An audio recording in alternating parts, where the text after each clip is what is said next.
Barely made it. How's it going? Uh, uh, let's see here. I think 6 hours, 5 hours, something like that. Yeah, it was good. Our guys are good though. Handled it well. We're glad to be here. But looking forward to working with the Giants. You know, appreciate Dave Ball and Mr. Mara and Joe Shane, everybody. Hosting us here. So we're excited about the work.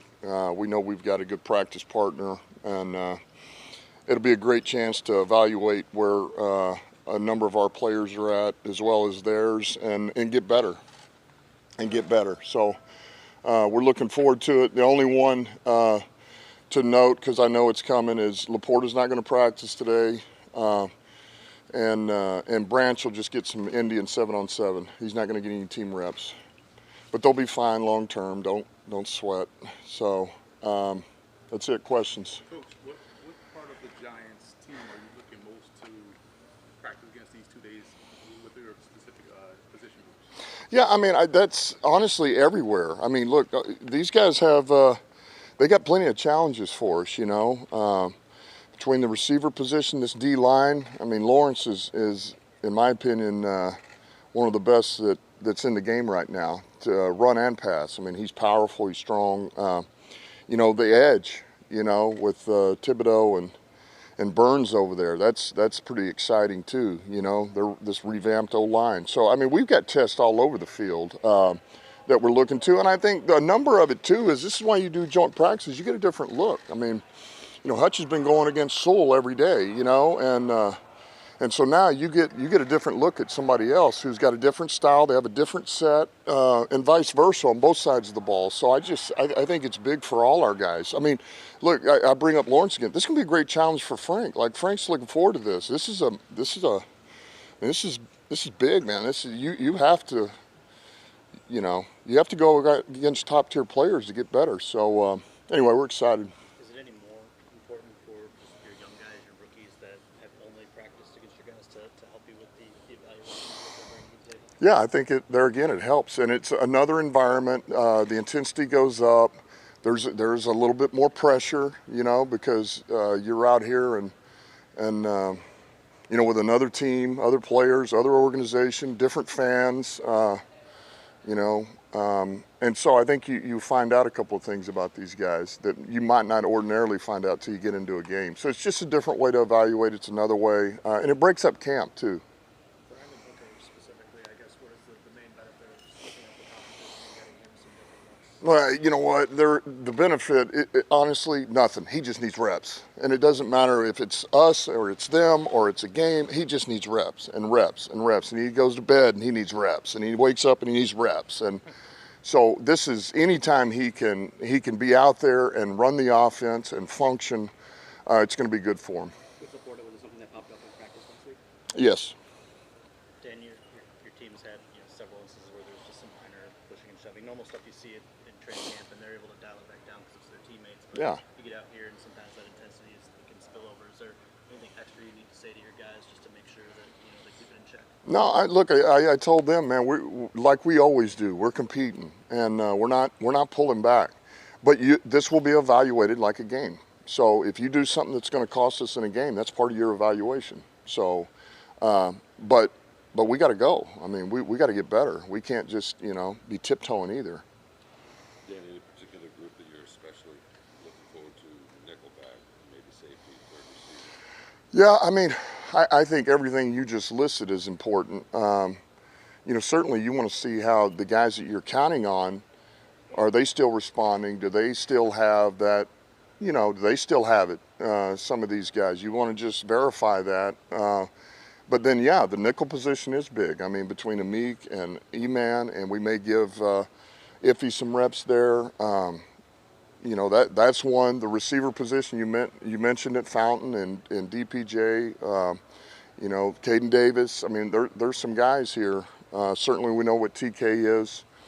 And then some of these young linemen, Kingsley, Hud, I mean, there's a number of these guys that we got to find out about. So it'll be good. It's going to be good for us. With Melf on you, what do you like about him getting looks at nickel? Well, he's a corner and a safety, so his body type. He's got coverage ability. He's pretty good in the box, and it could be something that suits him. I'm guessing you knew where you guys were drafting that Malik Neighbors was not going to be there for you. I'm wondering if you had any pre-draft thoughts on Malik Neighbors, and you probably saw him going against Terry and Arnold quite a lot on film beforehand. You expect that rivalry from the SEC to pick up? Yeah, first of all, yeah, we knew there was no way he was getting anywhere close to us or for us to get in position to get him. So, and we liked him a lot, certainly. A number of teams liked him. I don't know who wouldn't have liked his tape. So we know he's a phenomenal athlete. He's got a ton of room to grow. And yes, we did. I mean, those are some of those matchups you look at in the SEC. So I know it'll be good. I know they're both looking forward to this. This challenge. All those SEC guys, boy, they love to compete, and they're all pretty tight. So this will be good for both players. Coach, how has Matthew Betts come along and going from playing a yard off the ball to where things happen so much quicker at the NFL level? Yeah, listen, he really took a big step from where he was when he walked in the building, and he's a pretty good athlete. And then we had to. Well, we threw everything at him because we were, hey, I think this guy can do more than just, and so we had him working the Sam linebacker. He was still working some DN, and so now we're just kind of pulling back on him a little bit. We feel like he's thinking a lot because we've thrown so much at him. So we want to dial it back. The kid he's a crafty rusher. He's good with his hands, and listen, it's early. He's improved. He's made a ton of improvement. So we'll see where it goes. Coach, this is the first time in a long time in Detroit you have high expectations, Super Bowl expectations. How have you kind of approached it with your team this year? Yeah, I would say, like we have every year. The most important thing is that they understand what it took to get to where we were at even last year. And just because we got to that point doesn't mean anything. So we start over. Now, we've got the core group. We've gotten a little bit better. Brad's done an unbelievable job adding the talent, but it starts over with the work. And so there is no complacency. There is no entitlement. We go back to work, and that is the focus. Because if you don't work, it doesn't matter. So we put back in the work. I'll come back to you. I was just wondering if this is special for you to be back here. I know it's been a long time since you played here. This building wasn't even here. Practice in parking lot. Yeah. Just kind of your thoughts on this. I don't know if you've ever even been here before. Yeah, I have one other time. And yeah, it is. It's always good to come back. And, I've said this before, I'll say it again. I was drafted a Giant, and I was here for 4 years. Some of my best friendships I had and still have are with those people that I played with here, my wife and I both. And then the Mara family will always be special to me, man. Mr. Mara, God rest his soul, was the best. And John Mara, I have a ton of respect for. There's a ton of people that are still here in the organization that I was with. And so they'll always be near and dear to my heart. And this place, it's always going to give you that, that sense of what it was when you were here. So yeah, it's special to be back. And I appreciate being back, and I appreciate the people in this organization very much because they gave me a go, and I probably wouldn't be here had it not been for them. So, yep. A couple more guys.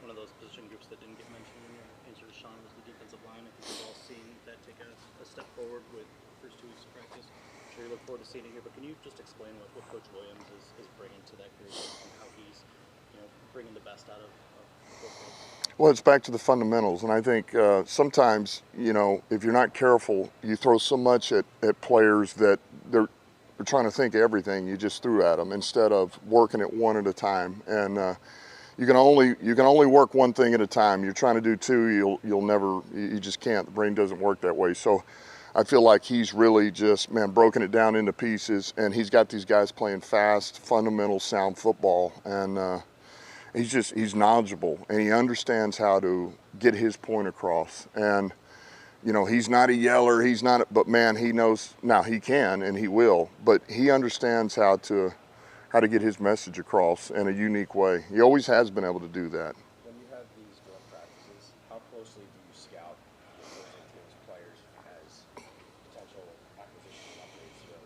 Yeah, well, I would tell you, Brad and Ray, and our scouting department, they'll be looking just like our roster is going to be looked at by Joe and those guys. So you're looking. I mean, you want to see what's out there. You want to see if there's potentially this guy may not make it to this roster, and if so, do we like him? Of course you're going to do that. So that's part of the process on both sides. Dan, you worked with Dave Bryan in Miami. Yep. How much has he changed? Obviously offenses evolved over the years. And also, have you seen him looking this good? Yes, I have. I told him he's a chameleon. This guy's unbelievable. I mean, when I was working with him, he was, when he first got the job, he looks about like he does now, and then within about 2 months, it was, and then he's like, you know what, I'm going to cut it back, and then all of a sudden, it's like 3 months later, he's back down to. I mean, it's unbelievable, and he can. Hey, if he decides he's going to do this, he's going to do this. He decides I'm going to let it go, I'm going to let it go. And I love that about him. I mean, he's rare that way.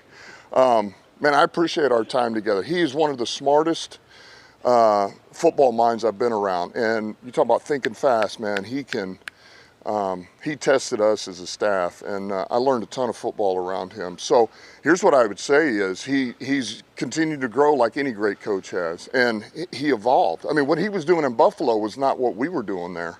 I mean, there were similar concepts, but he evolved with what the roster and that quarterback said he was going to evolve to, what was going to make them best, and that's what he's done here and what he will do here. So he's a hell of a coach. He is. I mean, you don't do what you did a year ago without being able to